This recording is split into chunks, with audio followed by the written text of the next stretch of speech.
दूसरा, धन संपत्ति से बढ़ के आत्मा के उद्धार जरूरी बा। धन संपत्ति से, सुंदरता से, अधिकार से बढ़ के आत्मिकता बहुत जरूरी बा। प्रिय रहुआ, आत्मिक होखब तो समस्या ना आई, निश्चित आई। आर्थिक तंगी ना होई, निश्चय होई। आज हम अद्भुत सच्चाई के रहुआ से बांटब, ध्यान से सुनी जा। बाइबल में एगो भविष्यद्वक्ता के पत्नी रहली। वो भविष्यद्वक्ता मर गईले। वो मरला से पहले बहुत से कर्जा करके मर गईले। मरला के बाद जवन कर्ज देले रहले उनकरा घरे अइले। भविष्यद्वक्ता के पत्नी के पास आके, तोहार पति कर्जा लेके मर गईले, तू कर्जा चुकैबो कि नहीं? नहीं तो तोहरा दोनों बेटा के नौकर के रूप में, गुलाम के रूप में लेके जाए के का कहत हऊ? ऐसे डरावे शुरू कैले। ऐसे डरावला से ये भविष्यद्वक्ता के पत्नी पास में रहे वाला भविष्यद्वक्ता के पास गईली। के रहे वो भविष्यद्वक्ता? एलिशा नाम के भविष्यद्वक्ता के पास गईली। राइट, आई जा। राजाओं के दूसरी किताब ओकर 4 अध्याय 1 वचन। भविष्यद्वक्ता लोग के चेलन के पत्नी में से एगो औरत एलिशा के दोहाई देके कहली, तोहार दास हमार पति मर गईल हमें, और वही जानिला के ऊ यहोवा के भय माने वाला रहले। बाकी जेकर ऊ कर्जदार रहले, ऊ आइल हमें कि हमरा दोनों बेटन के अपन दास बनावे खातिर ले जाओ। एलिशा उनसे पूछले, हम तोहरा खातिर का करी, बताओ तोहरा घर में का बा? ऊ कहले, तोहरा दासी के घर में 1 हांडी तेल के छोड़ और कुछ ना बाटे। ऊ कहले, तू बाहर जाके सब अपना पड़ोसी लोगन के खाली बर्तन मांग के लियावा और थोड़ा बर्तन मत लिया। फिर तू अपना बेटा सहित अपना घर में जाके और दरवाजा बंद करके वो सगरी बर्तन में तेल गिरा दीहा, और जवन भर जा ओकरा के अलग तू रख दीहा। भाई और बहन लोग, एगो विचित्र घटना घटल बाटे। एगो भविष्यद्वक्ता के पत्नी बहुत कष्ट में रहली। सेवक के मरला के बाद उनकर परिवार बहुत परेशानी में रहल। ऐसे वो बहुत परेशानी में रहली त वो भविष्यद्वक्ता के पास आके, स्वामी हमन कष्ट में हई जा, हमन समस्या में हई, सेवक के मौत हो गईल बाटे, हमनी के अनाथ बना के उचल गईल बाड़े, कर्ज देवे वाला हमनी के घरे आइल हमें, दोनों बेटा के लेके जाए वाला हमें, हम का करी समझ में नहीं आवत। वो कहाँ आइली? भविष्यद्वक्ता के पास। भविष्यद्वक्ता उनकर कर्जा चुकई हैं। भविष्यद्वक्ता कुछ पैसा दी हैं, यही से काहे भविष्यद्वक्ता के पास अइली। हमहू विजिटिंग आवर्स के आयोजन करीला। यदि केहू आके अपना कष्ट के बतावल चाहत हवे त या प्रार्थना करावल चाहेला तो ऊ सोचेला कि हमनी के सतीश कुमार के रूप में एगो बेटा हमें, जाके अपना कष्ट के बतौला से बेटा प्रार्थना करी हैं, या एगो भाई के रूप में हमारे एगो भाई हमें अपना समस्या के जाके बतौला से एगो भाई के रूप में हमनी खातिर वो प्रार्थना करी हैं। यही उद्देश्य से विजिटिंग आवर्स के आयोजन हम करीला। कोनो गरीब आदमी हमरा से मिलला खातिर बिना सूचना के ही आ सकेलन, ऐसन अवसर हम देली। लगभग 12 बरिस से विजिटिंग आवर्स के आयोजन करत हई। सिफारिश के आवश्यकता नहीं खे, समय लिहला के जरूरत नहीं खे, समय से अइला से काफी बाटे। रउआ हमसे मिल सकीला। ऐसन विजिटिंग आवर्स इतना बड़ सेवा के करत कोनो ऐसन सेवा का आयोजन करत हमें आज तक ना देखली। हमार उद्देश्य का है कि परमेश्वर के सेवा करे के बा, परमेश्वर के लोगन के सेवा करे के बा। यही से परमेश्वर हमरा के चुन ले। यही से परमेश्वर के लोगन के बीच हमके रहे के बा। उनकर जरूरत का बाटे ओकरा के जान के हमके प्रार्थना कईल जरूरी बाटे। बाकी बुरा बात ई बाकी बहुत से लोग विजिटिंग आवर्स में आके दस्तावेज लेके आवत हमें, पेपर लेके आवत हमें। एगो बहिन आके बिस्तर में पड़ल अपना पति के फोटो लिया करके, ब्रदर इनके रीढ़ के हड्डी टूटल बा, ऑपरेशन करे के बा कहत हमें, 10 लाख खर्चा होई वो कहत हमें। डॉक्टर कहत हमें 10 लाख लेके आवा, 10 लाख लिया ऑपरेशन होई। यह भैया हमरा और देखत रहले। हमरा और देखला के अर्थ का है? ये 10 लाख हमरा के देवे कहत हई या प्रभु चमत्कार करके हमारा पति के चंगा कर दें, प्रार्थना करे कहत हई। प्रार्थना के नाम मुंह से नहीं निकलत, हमरा और देखत हई। तब हम निश्चय कह देली, बहिन हम यहाँ हई प्रार्थना करे खातिर, रोरी पति के प्रभु छुए प्रार्थना करब। तब प्रार्थना करके प्रभु एक व्यक्ति के छू लें, इनके चंगा कर दें। कहला से वो खुश ना हो खेली। केकरा के चाही इरा और प्रार्थना? कहले कुछ पैसा दे के भेज दा, यही खातिर हमें का सेवक। ओकरा बाद एगो और बहन अली, वो आकर के हमार पति सेवक रहले, वो मर गईले। सेवक के मर गईला से कलीसिया छीन भिन हो गइल बा। हम और हमार बच्चा अनाथ हो गइल। हमें का करी समझ में नहीं आवत। प्रिय रउआ के याद होकी कि पिछला समय कोविड अइला से बहुत से सेवक जब मर गईले, ऐसे जौना परिवार में लोग मरले वो लोग हमरा के फोन कइल। ऐसे सहायता खातिर जब वो फोन कैलन जा, हम हर एक सेवक के परिवार खातिर महीना में इतना कह के दे सहायता भेजत हई। आज तक भी जौना सेवक के मौत हो गई बाटे और उनकर पत्नी और बच्चा बेसहारा हो गए, उनकरा खातिर आज के दिन भी हम मदद करत हई। हर महीना में हम उनकर सहायता करत हई। हमार आशा ई बाटे कि हमनी के कलवरी टेम्पल में हर जन अधिका आशीष पावे।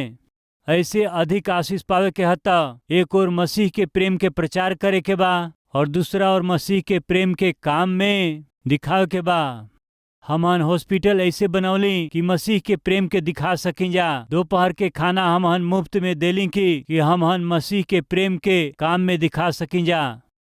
तो हम लोग के बच्चन के बर्थडे अइला से तो हम लोग मुफ्त में केक ले जात हवा। ये प्रेम का नमूना है। हमनी के टेम्पल में शादी होखेला, जानत हई 1 रुपया भी चार्ज ना करेला, मुफ्त में ही शादी करा दिहल जाला। ये हॉल जैसा बाहर रेंट में रहुआ लेब त वो चेयर्स होखे या हॉल होखे लगभग 2 लाख रुपया चार्ज करी हैं। और वैसे ही सेवक कहीं तो उनकर भी चार्ज होई। विवाह संपन्न करावे खातिर एगो लाइसेंस वाला पास्टर विवाह खातिर 5,000 10,000 चार्ज करी हैं। रोमा जानत है कलवरी टेम्पल में विवाह करावे खातिर के 1 रुपया भी चार्ज करे के अनुमति ना है, मुफ्त में ही संपन्न करे के बा। यदि केहू का प्रभु में मौत हो जाला तो तुरंत हमनी के कलवरी टेम्पल से गाड़ी भेजल जाला, बॉक्स के भी भेजल जाला। वो लाश के ओढ़ावे खातिर एगो सफेद कपड़ा भेजल जाला, स्प्रे और कैंडल भेजल जाला, सेंट भी भेजल जाला। उतने नहीं वही दिन वो भोजन ना बना पाई हैं। एक खातिर वहाँ रहे वाला और रिश्तेदारन खातिर के टेम्पल से ही हमन भोजन भेजिला। और उतने नहीं वहाँ जइला के बाद कब्र खोदे वाला मजदूरन के देवे खातिर के या फिर वहाँ स्थान खरीदे खातिर भी कलवरी टेम्पल ही प्रबंध करेला। 1 रुपया भी चार्ज ना करेलन। जब जन्मदिन आवेला बर्थडे केक हमन भेजिला। केहू के मौत भइला पर दफन क्रिया कराइलन जा और उनकरा घर में कोनो शुभ काम काहे ना होखे, कलवरी टेम्पल प्रेम से ही मुफ्त में सब काम करावेला। इस सब कैला के कारण जानत है रउआ, अब हम बतौली ना, हम सब के आशीष पावे के बाद सबसे पहले हमन के मसीह के प्रेम के प्रचार करे के बाद दूसर का मसीह के प्रेम काम में दिखावे के बा। उस सेविका आके कहत है, ब्रदर हमारा बेटी के विवाह करावे के बा, विवाह होखे के बाटे, ओकर खर्चा 2 या 3 लाख रुपया होखी। हमरा बेटी के विवाह खातिर थोड़ा रउआ सहायता करी, विवाह के खर्च हमके देवे के बा का। हम का बोली, हमके कुछ समझ में ना आवत रहल। बहन तोहरा पति के मौत हो गई, ई कहत हऊ ना महीना में इतना रुपया हम सहायता करब, रोरी बैंक में हम ट्रांसफर कर दे। नहीं शादी के पूरा खर्चा देई, कैसे कर सकीला। ओकरा बाद कुछ सेवक लोग अइले, हमरा सामने ही फोटो दिखावे लगले। उ का रहल, ए भवन के नींव डालल बाटे, लिंटर बाकी बाटे, भवन बनावे के बा, हमन के मदद करी। का हई मदद करे के बा। ओकरा बाद एगो औरी सेवक कैले, हमनी के पास कलेसिया बा, बाकी चर्च भवन नहीं खे, यदि रउआ पैसा देब तो हमनी के चर्च खातिर जमीन खरीदे के।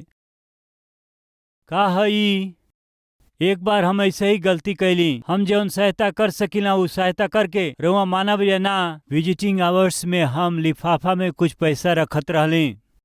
कोनो पास्टर अपना कष्ट के बतावे तो मदद देते रहली, ये पैसा ले बड़ा खुशी से उजात रहले। और केहू अइला से एगो कवर दे हम, उहो बड़ा खुशी से जात रहलन जा। खुशी से जाए वाला चुप रहलन का ना रहलन। रउआ के कुछ चाही तो वहां चल जा। कवर, लिफाफा, बस सब लाइन लाइन लाइन लगा दिहले। आवे लगले के सेवक और बहुत से भाई लोग लाइन लगा दिहले। लिफाफा खत्म हो जात रहे।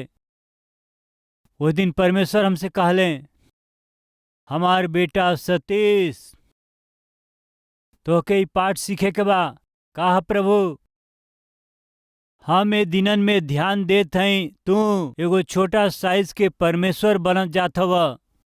कैसे बनत हई? एगो छोटा साइज के परमेश्वर तू बनत हव। ई का प्रभु हम परमेश्वर बनत हई? नहीं त का हमार सेवक होखे या हमार बच्चा होखे, यदि उनके कोनो कष्ट आवे त वो कष्ट के तोहके नेके बतावे के, वो कष्ट के वो हमके बतावे। यदि वो तोहरा पास है तो उनकरा ओर से तोहके हमसे प्रार्थना करे के बा। ई का तू उनकर सहायता करे लगला? तू एगो छोट साइज के परमेश्वर बने लगला। परमेश्वर वही दिन हमसे बात कैले, हमारा सेवक और हमारा बच्चन के बीच में तोहरा के दीवार नहीं के बने के, सावधान रहा, यही से साइड हो जा। उनकरा जीवन में कोनो दुख आवे, कष्ट आवे तो हमारा पास आवस जा। यदि वो तोहरा पास जाइए तो काहे जाइए? उनकरा ओर से तू प्रार्थना करब, यही से अइहे, ना कि तू कोनो दान धर्म करब, यही से नहीं। यदि तू ऐसे ही दान धर्म करत रहब तो तोहरे पास अइहे, हमारा पास में ना अइहे। जे तोहरा पास में आवेला ओकरा खातिर तू प्रार्थना कर, हम वो प्रार्थना के सुन के उनकरा जरूरत के आवश्यकता के पूरा कर दे। प्रिय, कुछ दिन के बात हुए, एगो बहन सुंदर बच्चा के लेके अली। बतावे लगली 12 वर्ष से हमार बच्चा ना रहले। हमन बहुत दुख उठौली, बहुत तड़पली। ऐसन स्थिति में हमन रउरी पास में अली जा।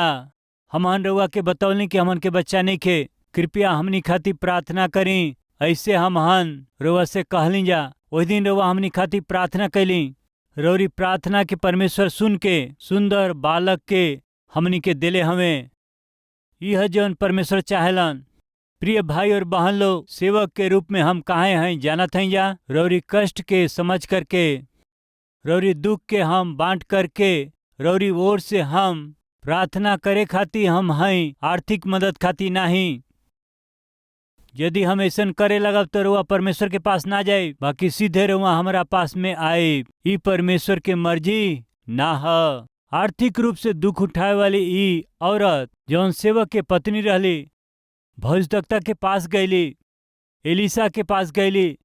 स्वामी, संकट आ गईल हवे, सेवक के मौत हो गईल बाटे, बच्चन के जीवन कष्ट में बाटे, कैसे जी समझ में नहीं आवत, ये हमनी के समस्या बा स्वामी। ऐसे वो भविष्यवक्ता के पास में काहे अली? भविष्यवक्ता के पास में बैंक बैलेंस बाटे का सोचत हई? नहीं प्रिय। तो फिर भविष्यवक्ता के पास में भविष्य बनाए वाला परमेश्वर का सुनहरा वचन हवे। भविष्यवक्ता के पास जैला से भविष्यवक्ता परमेश्वर के वचन के बताई हैं, और वचन के हम सुनी त वो भविष्यवक्ता के वचन के यदि हम मानी त हमनी के जीवन संभल जाई। ई हवे वो विधवा के उद्देश्य। माँ, हम जौन बताइबू करबू, बताई जौन बताइबू हम करब। तोहरा वचन में सामर्थ बा। वो परमेश्वर के वचन है, वो परमेश्वर के वचन हवे, यही से हम ओकरा के पूरा करब। तो तोहरा पास का बाटे बताव।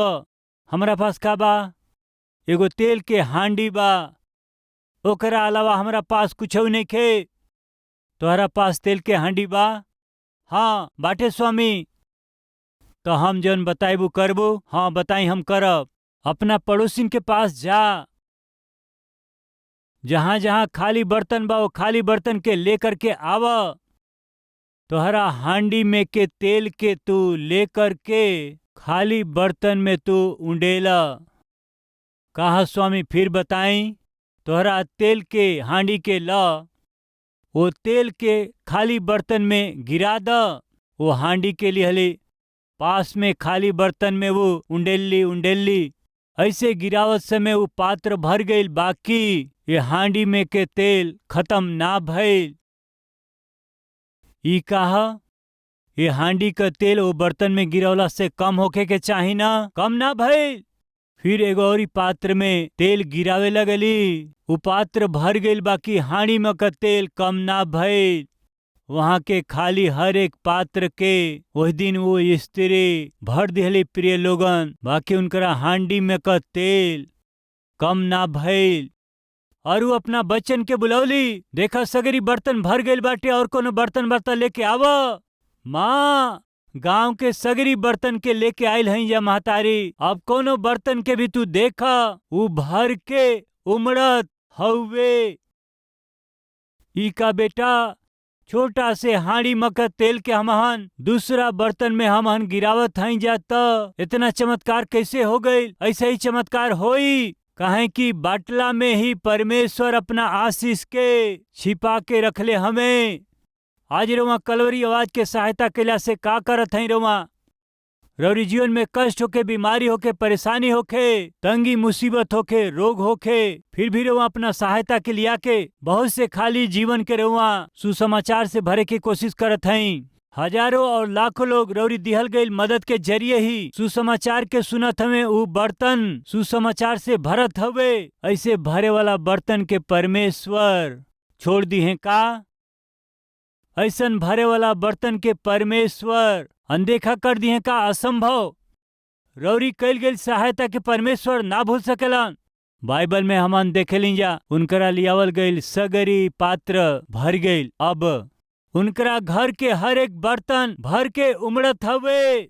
ऐसन भर के उमड़त समय में वो औरत का करी जानत है का? आहा ओहो, आहा ओहो ना बोली। फिर का करी जानत है का? सीधे भविष्यद्वक्ता के पास जाके, स्वामी जैसे रोमा कहली हमारा पास के थोड़ा तेल के खाली बर्तन में जब हम गिरा दिली त का भइल? सगरी बर्तन वहां भर गई। हर एक बर्तन भर के वहां उमड़े लागल। बताई अब हम का करी? अद्भुत बात हवे, अद्भुत चरित्र हवे। का है अद्भुत चरित्र? ऊ प्रभु के दास के पास कौना स्थिति में गईली? खाली स्थिति में गईली। वो खाली स्थिति के जब परमेश्वर भर ले, फिर सीधे वो परमेश्वर के दास के पास अली, स्वामी हम का करें? प्रिय भाई और बहन लोग सुनत हैं, यहाँ में हम फेल हो जाली, यही स्थान में हम फेल हो जाली। नौकरी ना भइला से प्रभु के पास आवेली जा, बाकी नौकरी मिलला के बाद प्रभु से दूर चल जानी जा। संतान ना भइला से प्रभु के पास आके रोवेली जा, बाकी प्रभु संतान दिहला के बाद वो संतान के पाके हमहन प्रभु के छोड़ देली जा। खुद के घर प्रभु से मांगेली, प्रभु के दिहला के बाद सबके दिखावला में व्यस्त हो जाली जा। प्रिय एगो भाई सेवा में सक्रिय रह के काम करत रहले, बाकी ये दिन में दिखाई ना देत हमें। पिछला हफ्ता वो हमके दिखाई दिले, हम पूछली सेवा में दिखाई आजकल ना देत हवा? वो कहे लगले हम एगो व्यापार शुरू कैले बने न भैया। हाँ, व्यापार शुरू कैले बड़ा, वो बहुत अच्छा से चलता। कैसे चलता? बहुत अच्छा बा, बहुत अच्छा से चलता। ओहो, बहुत अच्छा से चलता। ये सोच के रविवार के भी चलावत हुआ का? हाँ भैया, रविवार के भी चलावत हई। अब वो परमेश्वर की उपस्थिति में ना आवे और प्रभु के सेवकाई ना कर पावे, उनकरा जीवन में का रुकावट बनत बाटे? व्यापार में लाभ कितना समय लग जाई, वो लाभ के उनकरा से दूर करे में परमेश्वर के एक क्षण ही लागी। परमेश्वर से रुआ आशीष पवला के बाद परमेश्वर के उपस्थिति के लापरवाही करब तो सुनी, परमेश्वर के एगो क्षण ना लगी। तू रो करके उनकरा पास में आवा। ऐसन करे खातिर, ऐसन करे वाला हमनी के प्रभु ना हमें प्रिय, हमन धन्यवादित रही। उ गरीब विधवा का कैली जानत हई? उनकरा घर के सगरी बर्तन जब भर गई, स्वामी रोमा जैसे कहली वैसे कैला से का भइल जानत हई? का भइल? अब हमरा घर में एको बर्तन खाली नहीं खे, हर एक बर्तन भर करके उमड़त हवे। बताई रउआ हम का करी? कहा अब हम का करी? ई हवे व्यक्तित्व, ई हवे आत्मिकता। प्रिय भाई, प्रिय बहन, कब अली का प्रभु के उपस्थिति में? प्रभु नौकरी बिना हम बहुत तड़पली, घर के रेंट हम ना दे पौली, किराना वाला के हम ना दे पौली, बाकी आज रउआ हमके एगो अच्छा नौकरी दिहली। बताई हम का करी? ये नौकरी के जरिए रउआ पूछले बानी, हमके प्रमोशन ना मिलल, हमके दबावल गइल बाटे। प्रमोशन खातिर हम रोवली, अब रउआ प्रमोशन दे के आशीष दियली, हमके प्रमोशन मिल गई, हम का करी? रौरी राज खाती हम का करी, रौरी कलीसिया खाती हम का करी। हमरा जीवन में उन्नति मिलल बाटे प्रभु, हम का करी।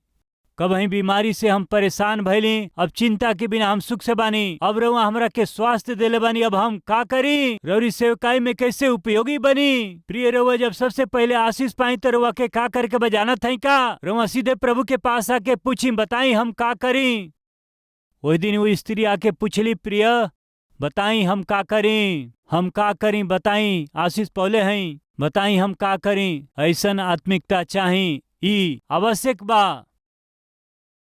दूसरा, एल्काना उनकर पत्नी हन्ना, ये दोनों आत्मिक रहले, परमेश्वर के भवन में जाके दोनों प्रार्थना करते रहले, लेकिन बाइबल बतावले उनकर संतान ना रहल। ऐसन समय में परमेश्वर के भवन में गईले, आंसू बहौले। कृपया सुनी जा, वो परमेश्वर के भवन में काहे गईले? प्रार्थना करे खातिर। प्रार्थना कैल काफी बका नहीं तो का परमेश्वर के दास के वचन चाही। परमेश्वर के दास के मुंह से हमके वचन सुने के बाटे। परमेश्वर के दास के जरिए हमनी के वाचा चाही।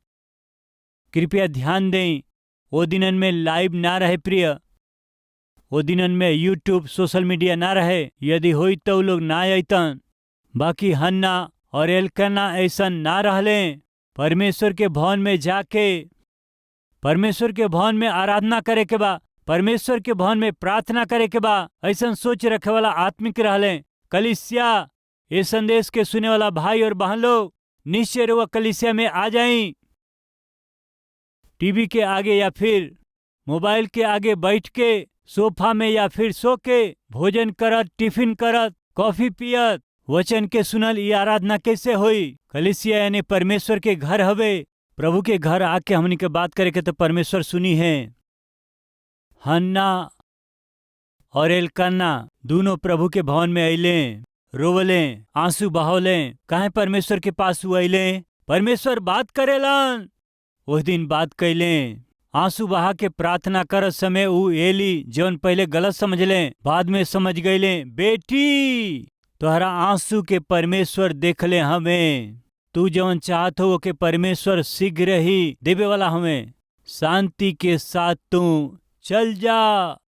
ई परमेश्वर के वाचा हवे, ई परमेश्वर के वचन हवे। उहे बताओ थई, जब रउआ परमेश्वर के भवन में जाइला, आधा घंटा, 1 घंटा, 1.5 घंटा जब रउआ वचन के सुनीला, परमेश्वर रउआ के का वचन दी है, वो वचन खातिर के बाट जो है के बाटे। वो वचन ही रौरी जीवन के प्रभावित कर दे। वो वचन ही रौरी परिवार के बना दे। वो वचन ही रौरी भविष्य के सुनहरा कर दे। वो वचन के इंतजार करी। का लिखल बा देखे के आई। सामुएल के पहला किताब, पहला अध्याय, 16वां पद। अपना दासी के ओछी औरत मत जानी, जवन अब तक हम कहले हैं वो बहुत ही शोकित भइल और चिढ़ावल गईला के कारण कहले हैं। एली याजक कहले, कुशल से तू चल जा। इस्राएल के परमेश्वर तोहरा के मन चाहा वरदान दे। एह तरह से वो उनकरा से कहले, तू चल जा, कुशलता से चल जा। इस्राएल के परमेश्वर तोहके मन चाहा वर दे, उत्तर दे और तोहरा के शांति दे। ऐसे कहले प्रिय, ई कहा जाना था परमेश्वर के वचन हवे, परमेश्वर के वाचा हवे। यह जवन चाही। वही दिन वो वाचा के, वो प्रतिज्ञा के हन्ना सुन के वापस गईली, आनंद से उ गईली। परमेश्वर हमसे बात कैले, हमरा प्रार्थना के उ सुनले हवे, हमरा आंसू के उ पोछी हैं, हमरा जीवन के उ आशीष करी हैं। सुनली, विश्वास कैली, आज्ञा के मन ली। कुछ बरिस के बाद वो सुंदर बालक के वो भवन में लेकर के वो अली, परमेश्वर के भवन में अली। प्रिय हमार परमेश्वर जे उनकरा वचन के सुन के विश्वास करेला, उनकरा जीवन में चमत्कार करे वाला परमेश्वर हवा, एमा बिल्कुल भी संदेह नइखे। का चाही रउआ के? धन संपत्ति चाही, सुंदरता चाही का? अधिकार चाही, स्वास्थ्य चाही का चाही? हमनी के आत्मा के उद्धार और आत्मिकता। आत्मिकता भइला से का होई? रउआ परमेश्वर पर निर्भर रहब, रउआ प्रार्थना पर निर्भर रहब, रउआ प्रभु के वचन पर निर्भर रहब। प्रतिज्ञा के रउआ अपना ले। ये संसार में कहीं से ना मिले वाला जवाब परमेश्वर की उपस्थिति से रउआ पा सकब। यह तो परमेश्वर हमनी से चाहेलन, यह तो हमनी के चाही न। यही से आई जे हमनी के एगो फैसला करी। प्रभु जौन हमके चाही, संपत्ति ना ह, सुंदरता ना ह, अधिकारू ना हवे, स्वास्थ्य ना हवे, हमके चाही वो आत्मिकता। हर एक जरूरत के रौरी पास से हम पा सकी। रउआ ऐसन आत्मिकता के देई प्रभु जी। आई हर एक जन प्रार्थना करी, प्रार्थना में जुड़ जाई।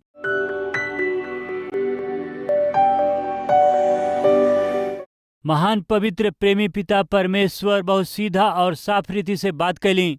बोल गईल ए वचन के हर एक के हृदय में फलवंत करी, आत्मिकता के बढ़ाई। हमहन के आत्मा के उद्धार चाही, हमहन के जरूरत है आत्मिकता।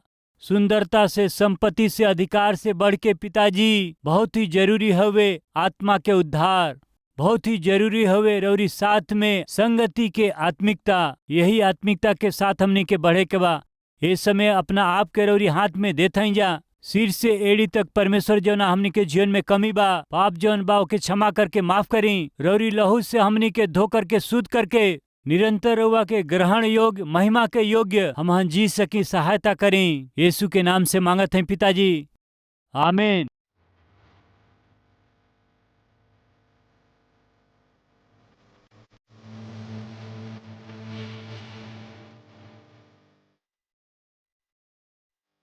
प्रभु में अति प्रिय भाई और बहन, रउआ सबके सालोम रउआ अच्छा है। कलवरी आवाज 2003 में शुरुआत भइल और आज 2023 के 20 बरिस हो चुकल बा। प्रिय रउआ ये टीवी प्रोग्राम से प्रेम कैली, प्रोत्साहित कैली, प्रार्थना कैली और उतने नहीं अपना भेंट के जरिए रउआ सब मदद कैली। यही से हम रउआ सबके पूरा दिल से धन्यवाद करत हैं। आज एक कार्यक्रम के जरिए हजारों और करोड़ों लोगों तक जीवित परमेश्वर के अद्भुत सुसमाचार के पहुंचावे खातिर रौरी जरिए कैल गई मदद खातिर हम दिल से धन्यवाद देते हैं। और यही समय हमनी कई कलवरी आवाज के कार्यक्रम भोजपुरी में ही ना, भारत देश में बोले वाली हर एक मुख्य भाषा में प्रभु यीशु मसीह के सुसमाचार के हम पहुंचा सकें परिश्रम करत हैं। वैसे ही हर महीना लगभग 650 टीवी कार्यक्रम के प्रसारित करत हैं जा। बोझ से भरल इस सेवकाई आगे जाए के बात निश्चित रूप से राउर सहायता, प्रार्थना और सहयोग बहुत जरूरी बा। एगो कार्यक्रम के प्रसारण खातिर अनेक चैनल के माध्यम से 20,000, 30,000, 40,000, 50,000 तक एगो कार्यक्रम खातिर खर्चा करे के पड़ेला। प्रभु यदि रउआ के अगुवाई करें तो ये टीवी कार्यक्रम के मदद करे खातिर रौरी मन में बोझ दिहला से निश्चय प्रार्थना करके ये सेवकाई के मदद करी। हम चाहत हैं प्रिय हैदराबाद में हर शनिवार के होखे वाला स्पॉन्सर मीट में रउआ शामिल होके रौरी परिवार की ओर से एगो टीवी कार्यक्रम के सहायता कैला के जरिए सुसमाचार के लाखों लोगों तक पहुंचाई। हम विनती करत हैं प्रिय ये हफ्ता में परिवार में केहू को जन्मदिन बाका या परमेश्वर रौरी जीवन में कोनो शुभ काम कैले हमें का, रौरी प्रार्थना के जवाब देले हमें का, देले हुआ अंतकार धन्यवादी होके कलवरी आवाज के मदद करब या परमेश्वर संतान के आशीष देले, नामकरण करे के होके, अक्षर अभ्यास करे के हो, अन्न सेवन करे के होके, ये शुभ काम के हमारा हाथ के जरिए रौरी बच्चन के जीवन में करवावे के आशा करत हैं। तो शनिवार के कलवरी के आवाज के सहायता करके रौरी जीवन के शुभ काम के हमारा साथे खुशी मनावे खातिर रउआ सबके हम प्रेम से स्वागत करत हैं। यानी हमारा परिश्रम में रउआ सहभागी होके अपना खुशी के बांटी, रौरी खुशी में हम सहभागी होके रौरी खुशी के पूरा करे के बा। दिल से चाहत हम ये अद्भुत परमेश्वर के सुसमाचार के संसार के पहुंचावे के प्रक्रिया में रौरी प्रार्थना और उत्साह के चाहत हम प्रभु में राउर प्रिय सतीश कुमार।